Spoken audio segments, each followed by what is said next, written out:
Ito ang radyo ng bagong henerasyon. Sumasahimpapawid sa pamamagitan ng internet at live streaming. Radyong pinagkakatiwalaan ng sambayanang Pilipino. Mula noon hanggang ngayon, maghahatid ng pinakasariwang mga balita sa loob at labas ng bansa. Tatalakayin ng mga isyu ng bayan, magbibigay ng public service at makikipagkwentuhan sa mga sikat. Mula sa puso ng Metro Manila, sumasahimpapawid live ang DZGG, ang radyo ng bagong henerasyon. DZGG is a proud member of the Philippine Online Broadcasters Association.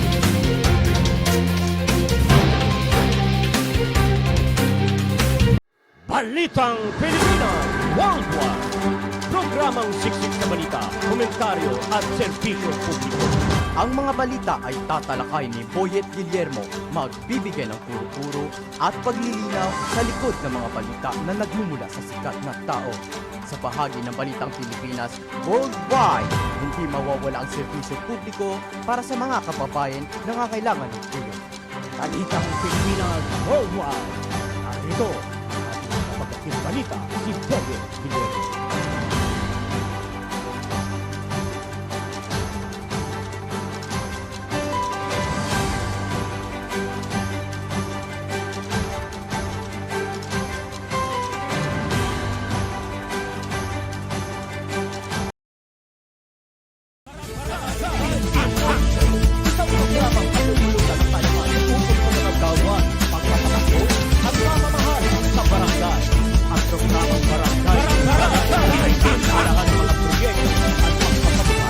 Bagong programa sa barangay.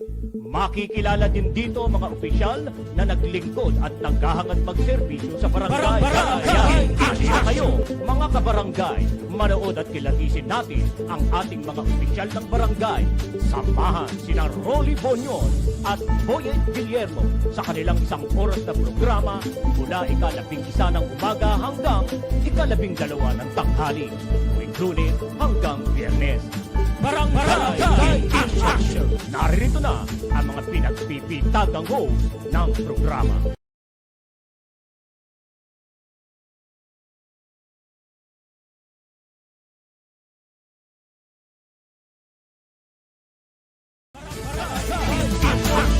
Isang programang pinululutan sa talaman ukol sa mga gawain, pagpapakaso at mamamahal sa barangay. Ang programang barangay ay pinalahan ng mga proyekto at pagpapatupad ng mga bagong programa sa barangay. Makikilala din dito mga opisyal na naglingkod at naghahangad magserbisyo sa barangay. Halina kayo, mga kabarangay, manood at kilatisin natin ang ating mga opisyal ng barangay. Samahan sina Rolly Bonyon at Boyet Guillermo sa kanilang isang oras na programa mula ika-11 ng umaga hanggang ika-12 ng tanghali. Tuwing Lunes hanggang Biyernes. Barangay Action! Narito na ang mga pinagpipitagang host ng programa.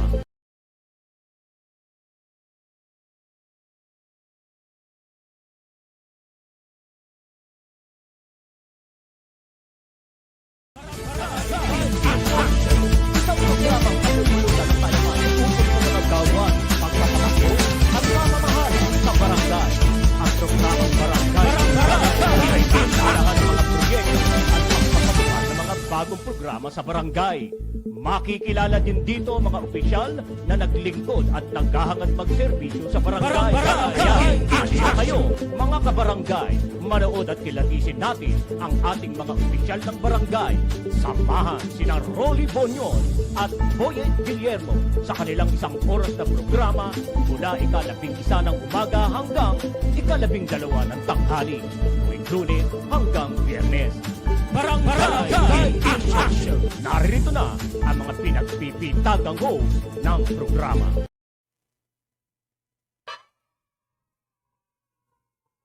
Yes, hello, hi! Magandang tanghali po sa inyong lahat sa 24,022 22 barangay sa buong Pilipinas. Muli po, narito na naman po tayo sa isa na naman po nating edisyon ng Barangay in Action. Ngayon po tayo ay nasa September 1. Araw po ng Biyernes. Oy, hindi ko pa napapalitan pala yung aking kalendaryo rito. Ayan. Bakit naman December na agad? Ayan September 1 pa lamang po ngayon. Pero nagmamadali na yung December September 1 pa lang. Nailipat ko December na agad.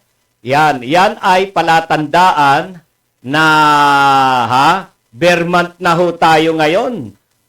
At palatandaan na papasok na ang Christmas season.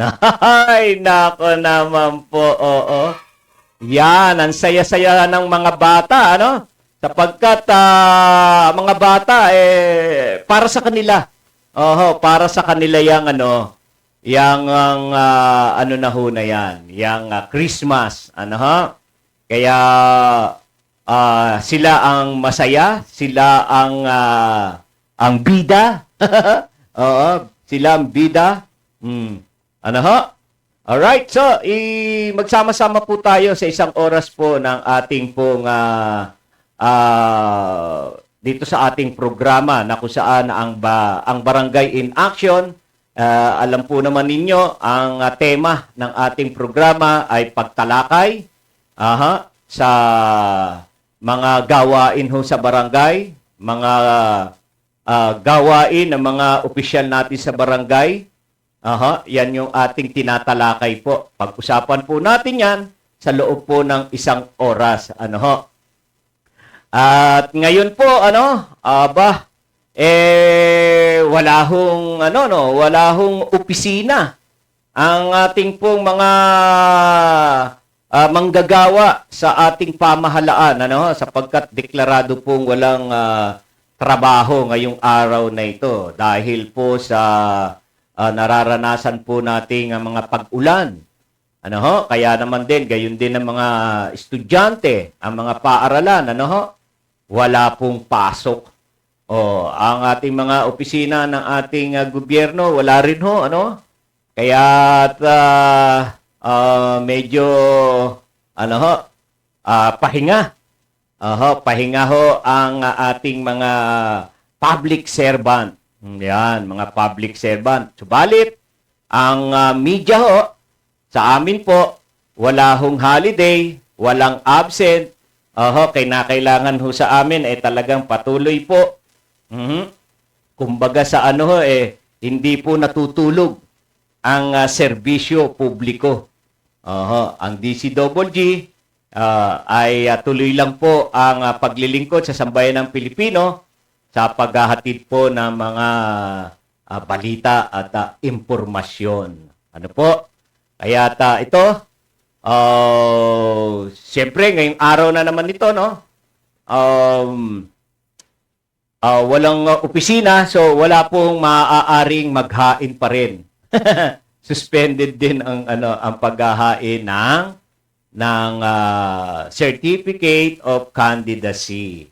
Yan, 2 araw na nawala, Kaya naku, pag inumpisahan na naman yan, dagsana naman po ang mga kandidato. Sabay-sabay na naman po silang maghahain kapag binuksan na ho muli ang paghahain ng Certificate of Candidacy.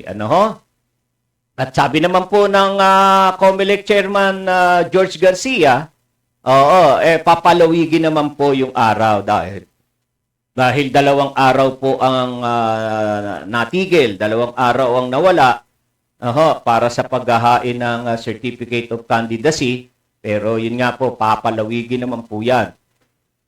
Tayo po ay nakatakda ho sa hindi tayo nagkakamali, ang huling deadline po ng COC sa bukas po, September 2. Posible ho yan. Yaan ay palawigin, abutin po ng September 4. Babawiin po yung 2 araw na nawala sa 2 araw na nahinto. Yan. Ayan, ano. Ayan, ako. Alright. Aha.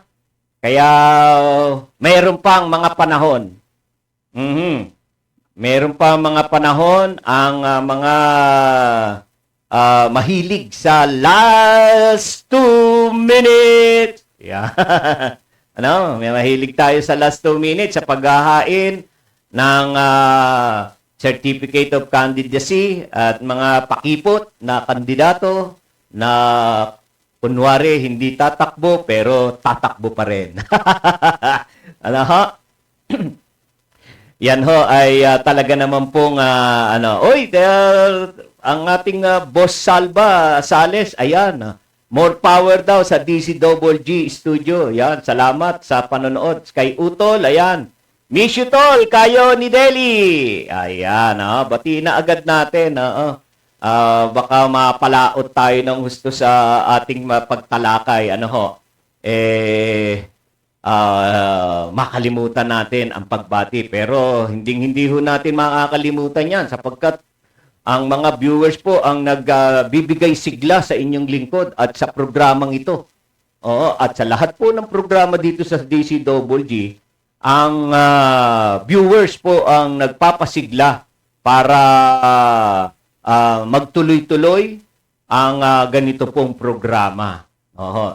At sapagkat ito po ay para sa inyo, ano ho, kaya ho ay hindi natin makakaligtaan na banggitin ang inyong mga pangalan, basahin ang inyong mga comment, mga bati, ano? Welcome po dito yan. Welcome ang mga pagbati. Yan. Sabi ni Utol, Tol, tatakbo din sana ako eh. Kaso sinumpong yung arthritis ko. Ay, dati ka naman tumatakbo, di ba? Ang tawag dun sa pagre-referee ninyo eh. May takbo kayo. Ayan. Yun o. Yung pagre-referee ho ng mga referee, pag meron silang schedule ng pagre-referee sa isang game or sa isang basketball competition, yan. Ang tawag po nila doon ng mga referee, may takbo ako. O yan. Si Utol yan. Dati nang tumatakbo ho yan talaga. Laging panalo. Oo, hindi po pwedeng talo sa takbo niyan. Mahirap kaya tumakbo. Yung buong whole court. Buong whole court ng basketball court. Balik-balik ka dyan. Tamiling! Yan ang ginagawa ni... yan ang utol ko, ang pangulo ng mga professional, amateur referee dyan sa bahagi ng Cavite. Hawak niya ang Cavite. Hawak ko naman ang Pasay. Sa iyo ang Cavite, akin ang Pasay. Utol, kaso naulan, cancel game. Nag-uulan. Covered court naman yun di ba? Mas masarap nga manood at maglaro pag ganong maulan-ulan dahil hindi pagpapawisan ng mga ang mga player, Oo. Hindi mapapagod kumbaga. Merong additional lakas mula sa sa tawag rito. Oo, sa hangin. Yan yung Alright. So, ayan ang mga kandidato hanggang sa ngayon, meron pa din sila yung mga nakapag-file na. Oo, nakapag-file na ng COC, busy. Busy sa paggagawa ng kanilang mga campaign material. At gugulatin na lamang tayo sa araw po ng campaign. Sa araw po ng pangangampanya, gugulatin tayo niyan at posible maging parang piyesta. Parang piyesta. ang ating mga barangay sa dami ng mga campaign materials ng kandidato. Dikit dito, dikit doon, dikit dyan, dikit-dikit. Ano? Pero mag-iingat po kayo. Mag-iingat. At yan daw ay bawal ho yung kung saan-saan lang dikit ng dikit. Magdidikit na lang ho kayo kay ano, kay gobernur. Dikit kay gobernur, kay mayor, diyan kayo magdidikit. Ano? Ayan. Okay. So, bawal kung saan-saan ididikit yung mga poster. At yung mga poster na yan ay may limit. May limit na ano yan, May limit na sukat. At alam nyo na, no? Alamin ho ninyo ang mga patakaran para hindi ho kayo makasuhan. Hindi kayo makasuhan ng election profiteering. Hindi kayo lumabag sa ating pong omnibus election code sapagkat mahigpit pong pinatutupad yan ng COMELEC at kitang-kita naman ninyo yung sinseridad ng ating pong COMELEC chairman para ipatupad ho ang mga patakaran sa ating halalang pangbarangay ngayon. Ano po? So, yung mga kandidato, sumunod po tayo dahil dyan po kayo sinusuri ng mga butante kung kayo ay masunurin o hindi sapagkat yan ang batayan din po nila. Kung kayo hong mapupwesto sa barangay na kung saan ay ang inyong tungkulin ay pagpapatupad ng mga batas natin, kung kayo ay makikitaan na una na hindi sumusunod sa batas, ay wala kang karapatan dyan na maupo. Wala kang karapatang mabigyan ng kapangyarihan sapagkat hindi mo pinatutupad ang batas. Kaya tayo po ay sumunod sa mga patakaran. Maging patas. Maging patas po tayo sa ating kapwa mga kandidato.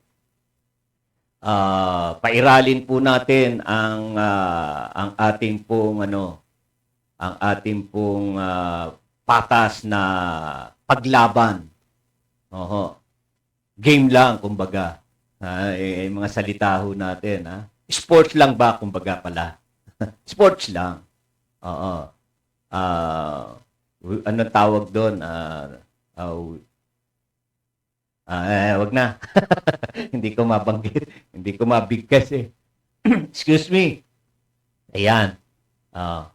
Ano po, kaya mag-iingat po kayo dahil ang mga botante ay inyo pong nililigawan kapag hindi ho maganda ang nakita nila sa inyo, hindi niya maibibigay ang matamis niyang oo para sa iyo. Dahil siyempre ang nililigawan sinusuri yung pagkatao nung manliligaw niya. Kung nakikita ng nililigawan, yung manliligaw niya ay may nakita siyang hindi niya gusto, di ba? Busted ka ngayon. Busted ka sa iyong nililigawan. Kaya mag-iingat at sundin at ipakita natin na tayo ay karapat-dapat na maglingkod sa ating barangay. ipakita natin na tayo ay magagawa natin. Magagawa natin ang hinihiling, no? Hinihiling ng batas. Matutupad natin 'yan. Ano? At sa ngayon, medyo wala pa naman tayong nakikitaan. Ano? Wala pa tayong nakikitaan na mga illegal na ginagawa at paglabag. Wala pa naman tayong napapansin ng mga kandidato. Tahimik pa nga eh. Tahimik. Ano? So, tabayanan natin. Kaya sabi ko nga, gugulatin na lamang tayo nila na pagdating ng kampanya, ayan, ano na yan, grupo na yan.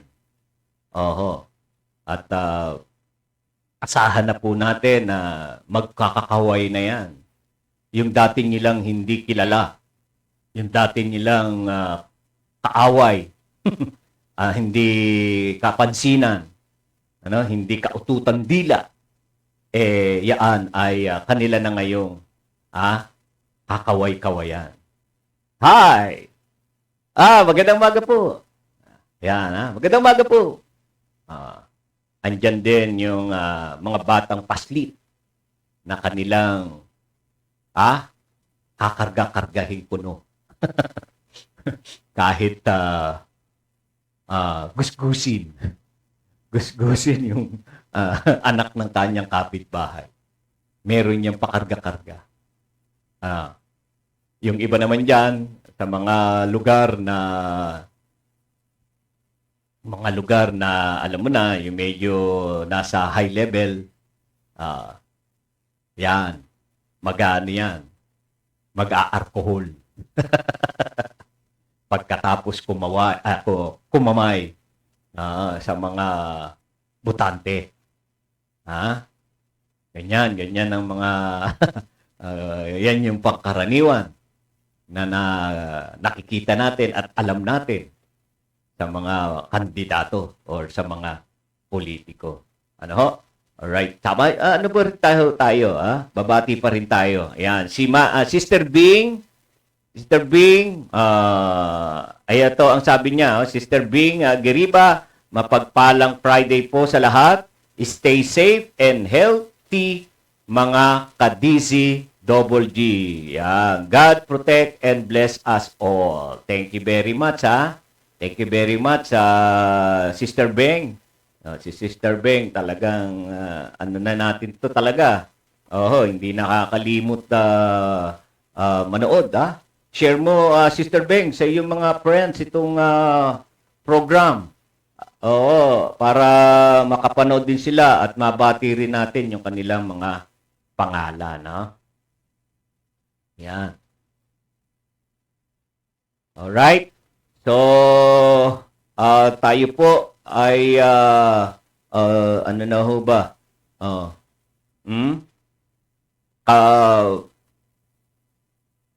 Magpaano po kayo?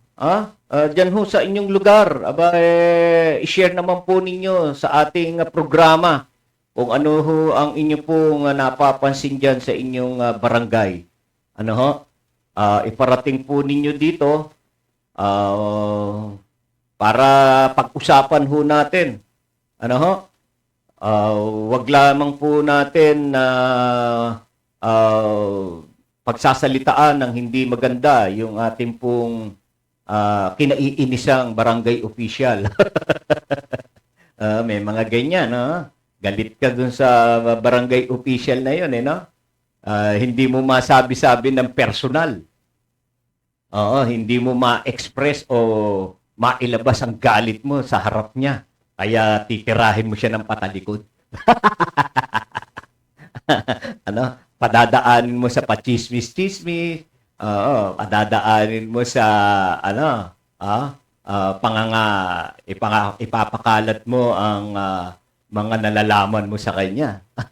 Nako, mag-iingat ka dyan. Mag-iingat ka dyan sa ganyang ginagawa mo kasi delikado ka niyan. Oo, merong yung iba pinadadaan-daan sa yung mga pasaring Oo, hindi ho pasaring eh. Talagang inilalagay sa Oo.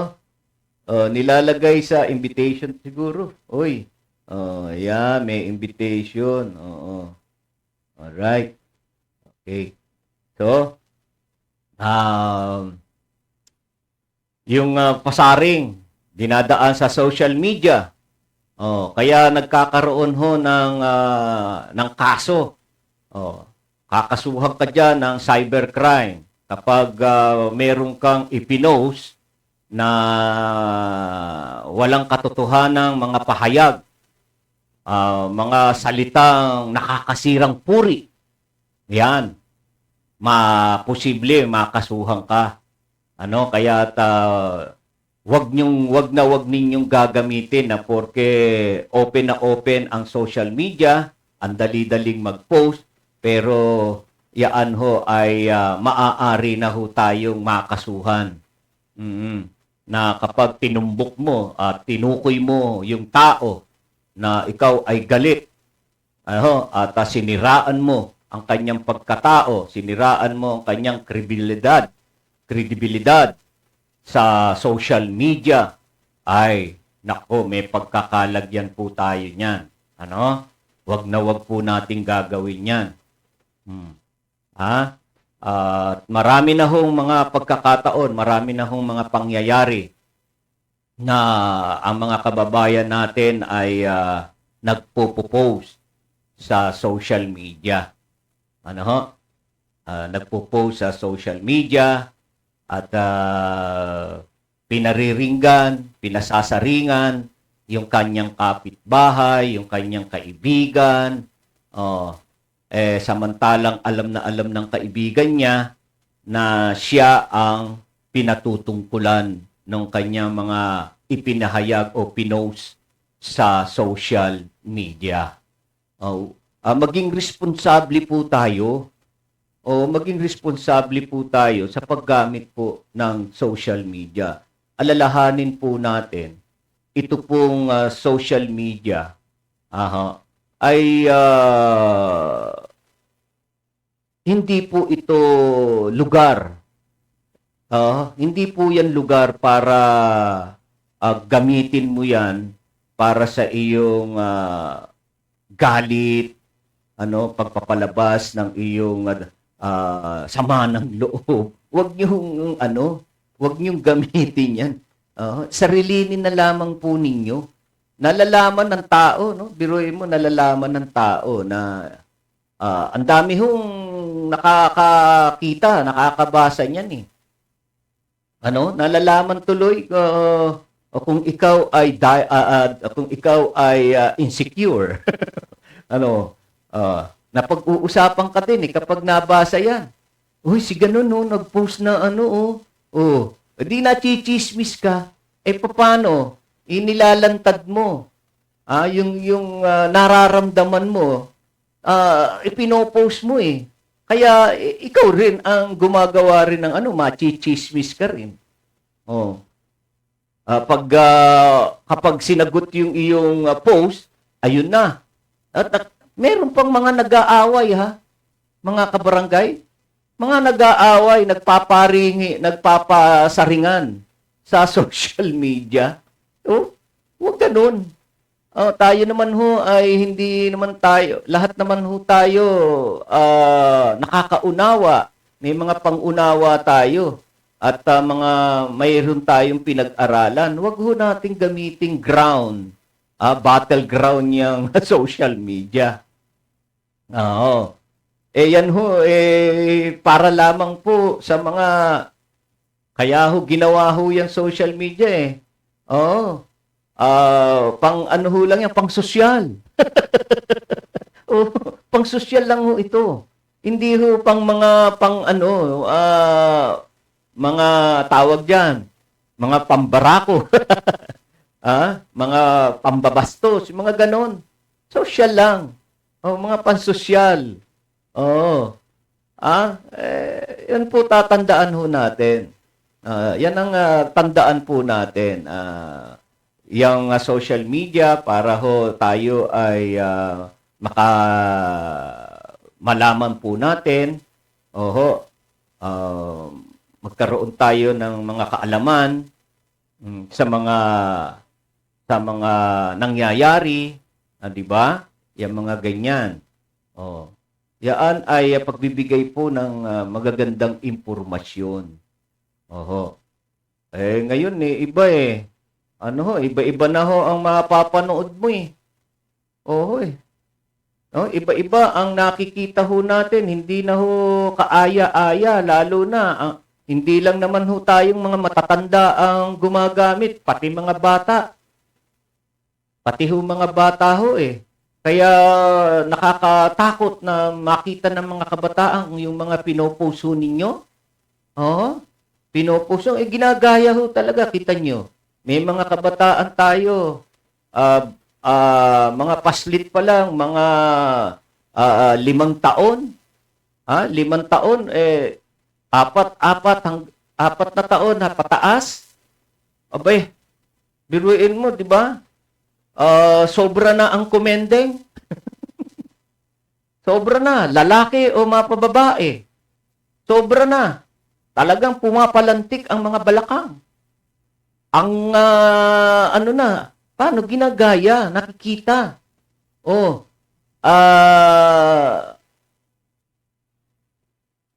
Nararamdaman tuloy ng lalaking kumikendeng, babae siya. Tingnan nyo, nakakalungkot po yun natutuwa pa tayo na ang lambot ng kanyang bewang. Pero sa pakiramdam niya, babae na siya. Babae na siya. Kasi natutuwa yung mga matatanda na kumikendeng siya. Ang lakas ng pilantik ng balakang. Ang mga buto, ang lalambot. Ay, nako. Ay, naku. Ay, patawarin tayo. Okay. Tayo po ay meron po tayong sa ngayon basahin mo yung isa muna yung una nating yung tungkol sa Ayan, sige dito muna tayo. Or meron po tayong paalala para po sa ating pong mga mga motorista. Ayan. Yung mga motoristang dadaan po sa Coastal Road patungong Cavitex, Yan, Kasi po ay nakatakdang simulan po ng Cavitex Infrastructure Corporation or nawawala be. CIC ang concessionaire ng Manila Cavitex Expressway o Cavitex ang girder girder launching activity para po sa Cavitex C5 link segment to R1 interchange. Yan po ay simula sa Setyembre 15 hanggang Setyembre 25, 2023. Sa pagitan po ng alas 10 ng gabi hanggang alas 4 ng umaga. Ang Cavitex Infrastructure Corporation o CIC ay magpapatupad po ng mga counterflow scheme sa Parañaque Toll Plaza. Ang counterflow ay magsisimula sa Manila bound sa Setyembre 15 hanggang 19, habang sa Cavite bound ay sa Setyembre 19 hanggang 25, 2023. Layunin po nitong maibsan ang pagsisikip ng trapiko sa naturang lugar dahil sa mga trabahong gagawin doon ng CIC. Kaya't mangangailangan po ng mga counterflow. Binigyan diin ni CIC President at General Manager G. Raul L. Ignacio ang Cavitex C5 Link Segment 2 ay kapag nakumpleto sa unang araw ng quarter ng 2024 ay makakatulong sa pagbawas ng oras ng paglalakbay patungo sa Sukat Road mula sa Cavitex or Coastal Road at vice versa ng 10 minuto. Ano po? Yan. At anya, ginawa nila ito para mas mapahusay at maayos ang mga pang-araw-araw na pag-commute para sa mga motorista. Mahalagaan niya ang RA interchange na may sukat na 1.9 kilometro na segment 2 ng Cavitex C5 Link project at isang 7.7 kilometer 2x3 lane expressway na nakatakdang i-connecta ang Cavitex R1 sa C5 Road sa Taguig. Kapag ganap na po na nakumpleto ang Cavitex C5 Link, inaasahan pong makakapaghatid dito ng mahigit na 50,000 sasakyan kada araw na makabuluhang mabawasan ang mga oras ng paglalakbay at pagpunta at mula sa Makati at Taguig, mula sa Parañaque City, Las Piñas City at Cavite Province, na sa huli ay mapapagaan sa pagsisikip ng trapiko sa Metro Manila. Ang CIC ay isang subsidiary ng Metro Pacific Tollway Corporation o MPTC, ang nangungunang mobility, infrastructure at solution provider sa Pilipinas. Ito ang Toll Road Development Arm ng Metro Pacific Investment Corporation. Bukod sa Cavitex at Cavitex C5 Link, ang MPTC ay mayroon din pong concession right para sa Cavite-Laguna Expressway o CALAX, North Luzon Expressway, NLEX, Subic-Clerc-Tarlac Expressway o SCTEX, NLEX, Connector Road at Cebu-Cordoba Link Expressway sa Cebu. Yan po, asahan na po. Oh, meron pa bang karugtong? Wala. Asahan na po mga motorista. Wag po kayong magugulat sa mga araw na pong nabanggit na diyan ay magkakaroon po ng counter flow. Para hindi ho tayo mahirapan na dumaan diyan po sa lugar na yan. Ayan ang paalala po ng Metro Pacific Corporation South. Alright? Okay. So, dako naman po tayo sa ating pong pagtalakay. Ayan. Tungkol naman po sa bigas. Na talaga namang inirereklamo ng ating mga consumer dahil napakamahal. Napakamahal po ng kilo ng bigas, napakamahal ng isang sako ng bigas. Pero bakit ganon? Nagmahal dahil naitago. Naitago ng mga tiwaling negosyante. Ito talaga naman yung mga negosyanteng ito.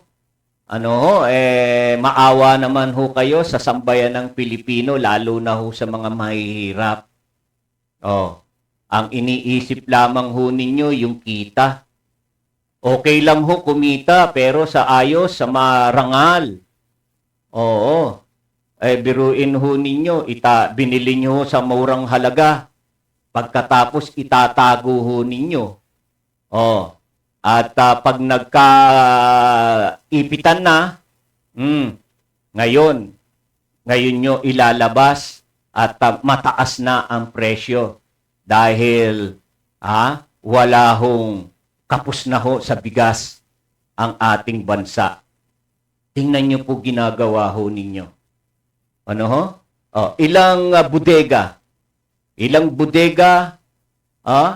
ang nadiskubre na toneladang bigas ang nakatago.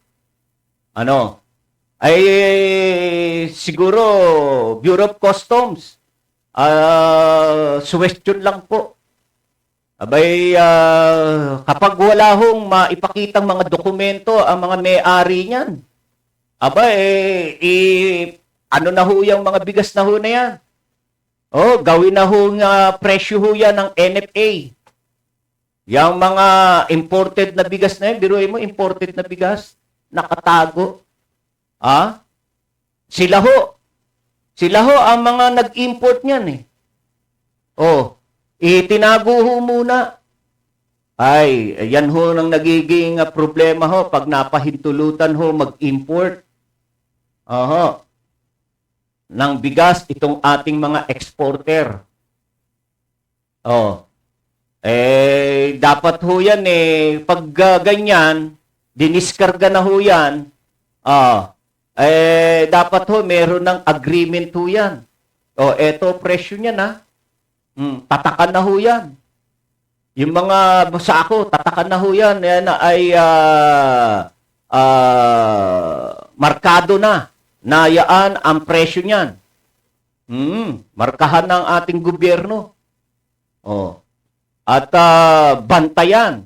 At kinakailangan, dapat may kasunduan agad, kinakailangan, i-dispose na agad. Ibigay na, ipakalat na sa merkado.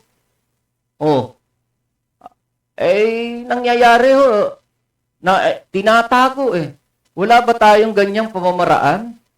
Na dapat yung mga na-import na bigas ay may tatak na ng gobyerno na yan ay dapat i-expose na agad at yan ay ganyan ng presyo. Ano ho? Pero kaugnay po niyan. No. Ayan. Inaprubahan po ng ating Pangulong Ferdinand Marcos Jr. ang pagpapataw po ng price ceiling sa bigas sa buong bansa. Yan po ay dahil nga po sa pagtaas ng presyo sa mga lokal na pamilihan. So yan, meron ng price ceiling. Nilagdaan po yan ni Executive Secretary Lucas Bersamin, kung saan nakasaad po sa Executive Order number 39 na inaaprubahan po ng Pangulong Marcos ang magkasanib na rekomendasyon po ng Department of Agriculture at Department of Trade Industry na magtakda po ng price ceiling sa bigas sa bansa. Ang mandated price ceiling para sa regular meal rice ay 41 piso kada kilo. 41 piso kada kilo. Habang ang mandated price cap para sa meal rice ay 45 pesos kada kilo. Yaan ay batay sa executive order ng ating Pangulo. Ano ho? So, ang pag-aproba po ng ating Pangulo sa price ceiling ay dahil nga po sa pagtaas ng presyo ng retail ng bigas sa mga lokal na pamilihan. Nasa 45 pesos hanggang 70. Maabot ang kasalukuyang presyo po ng bigas sa kada kilo. So, sa executive order, sa EO, sa price ceiling ng Pangulo, hindi na ho maaaring tumaas ho yan. Hanggang 41 lang pesos. Aha. Hanggang 41 pesos. Nakasaad din po sa nakasaad sa Section 7 ng Republic Act number 7581 na ang Pangulo sa rekomendasyon ng nagpapatupad ng ahensya o ng Price Coordinating Council ay maaari pong magpataw ng price ceiling sa anumang pangunahing pangangailangan o pangunahing bilihin bilang pagsunod po sa mga kondisyong itinakda ng batas. Ano po? So, panawagan po sa ating pong, ipinag-utos pa rin ho, inatasan po ng ating Pangulong Marcos ang dalawang ahensya na tiyakin ang mahigpit na pagpapatupad ng mga price ceiling. Kabilang ang pagsubaybay at pagsisiyasat sa mga abnormal na paggalaw ng presyo. Kaya ho, ang Bureau of Customs, ang DTI, at ang DA ay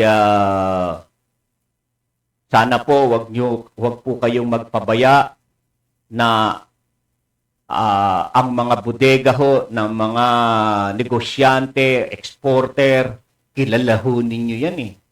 Alam po ninyo sila eh. At sila ho may mga address na ibinibigay ng kanilang mga bodega. Ano ho? Ng kanilang mga bodega. At doon at diyan sila ay isa sa requirement po 'yan. Kaya maliban na lamang po kung meron pa sila mga bodega na hindi nila idineklara na kanila. At doon iimbak ang mga bigas na kanilang inimport at itinago. Kaya nagmahal. Mga yan. Biruin niyo po, sana dito ho sa problema nating ito sa pagtaas po ng presyo. Ang DA ay wag ho kayong magpabaya. Bantayan po ang mga negosyante. Bantayan ho yung mga negosyanteng nagmamalabis. Nagmamalabis at sobrang pagpapatong ng presyo sa bigas. Kumita na ho eh. Bakit ba ganun? Bakit ba ganun na sobra-sobra naman ang kita? Maawa kayo sa mga maliliit. Sa mga mahihirap na sumusweldo lamang po. Sumusweldo lamang po ng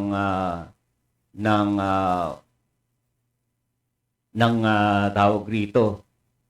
Sa rate lang ho ng sweldo. Tingnan nyo nga ho, kulang pa nga daw ho sa kanila nga yung sweldo dahil hindi lang ho bigas ang tumataas. Maging ang mga pangunahing bilihin, ang gulay. Ang gulay. Hindi ko maintindihan eh. Pag ang DA nakapokus po sa pagkontrol sa presyo ng bigas, sa kabilang banda, yung agrikultura naman. Ang produktong agrikultura naman ang bumabanat, ang nagtataas ng presyo. At dahil nga ho, epekto din po ng sunod-sunod din pagtaas ng presyo ng gasolina.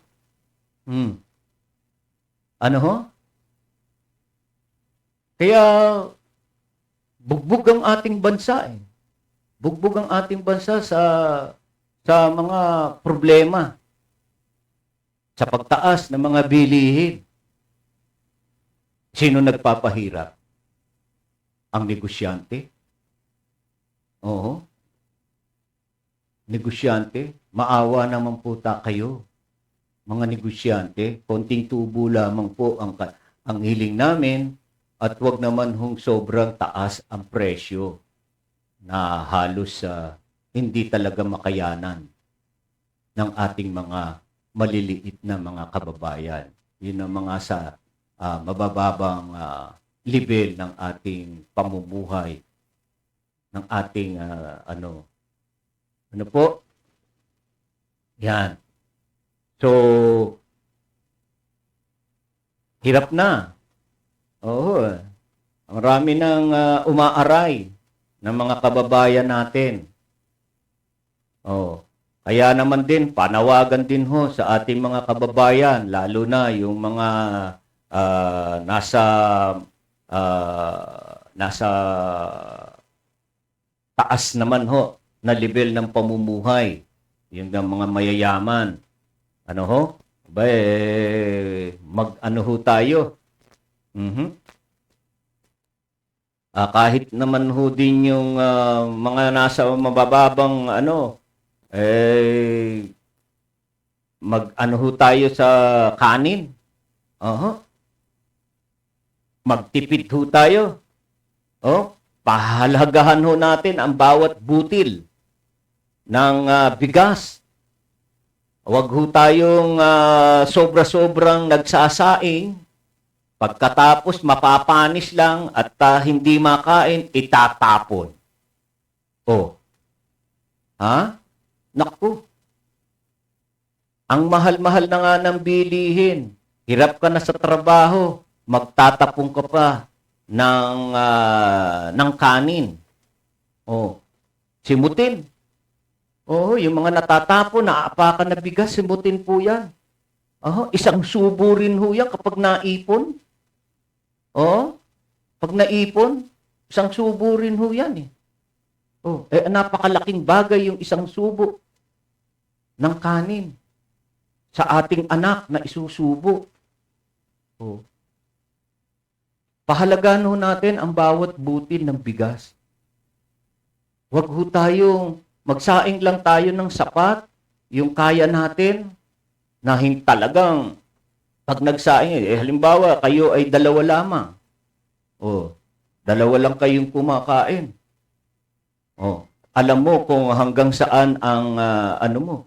Huwag ka magsasaing ng marami na ikakatuwiran mo para mamayang hapon. Para sa gabihan, sa dinner.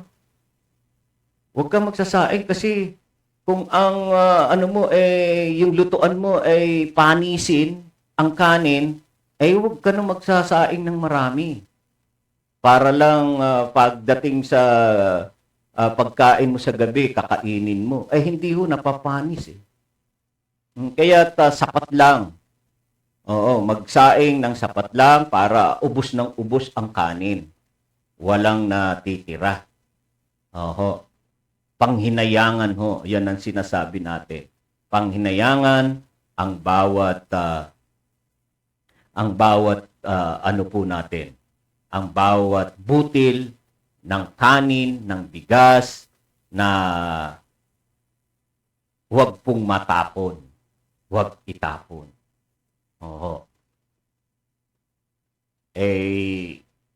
Alam nyo, kami ho kung may matitira, lagay sa rep. Ayan ang pamamaraan ho para hindi masayang ang bigas. Lagay sa rep. Hindi ho mapapanis. Ngayon, pagdating ng sa gabi, kakain, isasangag. Walang natapon. Panghinayangan ho natin ang bawat kanin na itatapon natin. Mahal-mahal na nga ng bigas. Ang hirap-hirap na nga sabi natin. Ang hirap-hirap na ng buhay. Pero nag-aaksaya naman tayo. Di ganun din ho. lalong ihirap ang buhay mo dahil grasya ho yan eh. Grasya ho yan na pinaghirapan mo na ipinagkaloob sa iyo ng Panginoon. Yang bigas, yang kanin. Tapos itatapon mo. Ha? Nagtatapong ka ng grasya ng Panginoon. Ano? Kaya matakot ka. Baka dumating ang mga araw na wala ng grasyang dumating sa buhay mo. Sapagkat nakikita ng Panginoon na inaaksaya mo lang, binabaliwala mo yung grasyang ibinibigay niya sa iyo. Na kung saan, yung grasya na yan hindi ka pa marunong magbigay. Oh, may natira, ayaw mo nang kainin, lalo na sa ulam. May mga taong nag-uulam na kapag inulam sa tanghalian, ayaw nang ulamin sa gabi. O hindi, huwag mo itatapon. Ipamigay mo sa kapitbahay mo na nagugutom. Oh, siyempre, ulam yan, dagdagan mo na ng kanin. Hindi naman makakain ng ulam lang.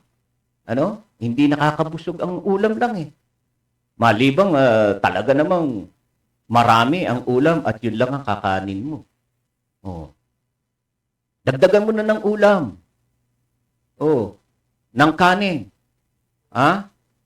Para nasihan.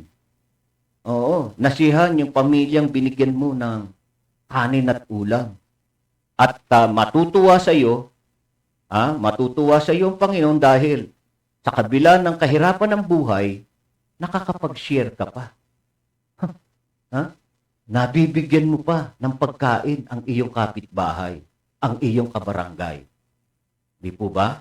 Kaya, pag nakita ng ating Panginoon yun, yung biyaya, yung grasya ng Panginoon, yan, tuloy-tuloy ang daloy, tuloy-tuloy ang dating sa ating buhay. No? Dapat kasi yun ang turo, yun ang utos ng ating Panginoon. I-share, ibahagi natin ang mga pagpapala na natanggap natin mula sa Kanya.